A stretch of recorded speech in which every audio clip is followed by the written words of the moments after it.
In today's consumer alert, with gas prices near record high, the driving population and businesses alike are struggling to make ends meet, as industry leaders across the country are working to find solutions to lower the price at the pump. Valley News Live's Washington News Bureau reporter Brendan Cullerton has the story.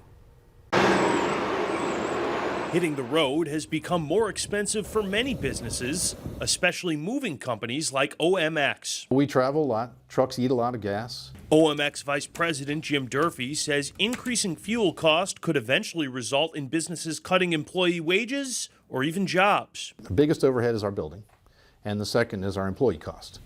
We can't get rid of the building. We finally have to institute a fuel surcharge. For now, OMX is adjusting the same way many other companies have, by passing the price to customers. The American Petroleum Institute says gasoline prices are governed by simple supply and demand. They say if the United States starts producing more oil, gas prices at the pump will decrease. It's important that we produce more energy here in the United States. API says the Texas Permian Basin is doing just that, currently producing more oil than anywhere else in the United States. Texas Congressman August Pfluger says the Permian Basin's success is a result of innovation and hard work.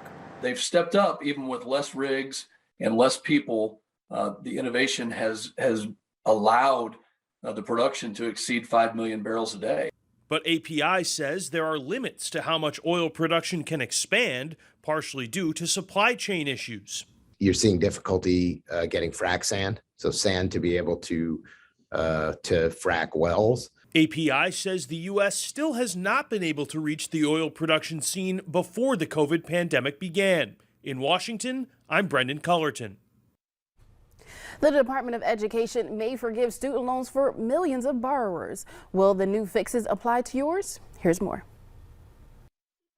The system was rigged for people like me. Adjunct professor Justine Hope Blau, who graduated film school in 1991, says she borrowed $39,000, but now faces around $260,000 of debt. I'm 66 and it keeps growing. She's among the millions of Americans still struggling to pay off student loans. This week, the Department of Education says it's now taking action to help address what it calls historical failures in the administration of federal student loan programs. The history of this program is that it has been rife with abuses and problems, both on the servicing side and on the Department of Education side. Persis Yu of the Student Borrower Protection Center calls the acknowledgement step one. The Department of Education says it will review payment timelines and history for borrowers enrolled in public service loan forgiveness plans and income-driven repayment plans. The changes are expected to give 40,000 borrowers immediate forgiveness, and at least 3.6 million borrowers will receive 3 years of additional credit towards income-driven repayment forgiveness. Unfortunately, the department has not given a timeline on when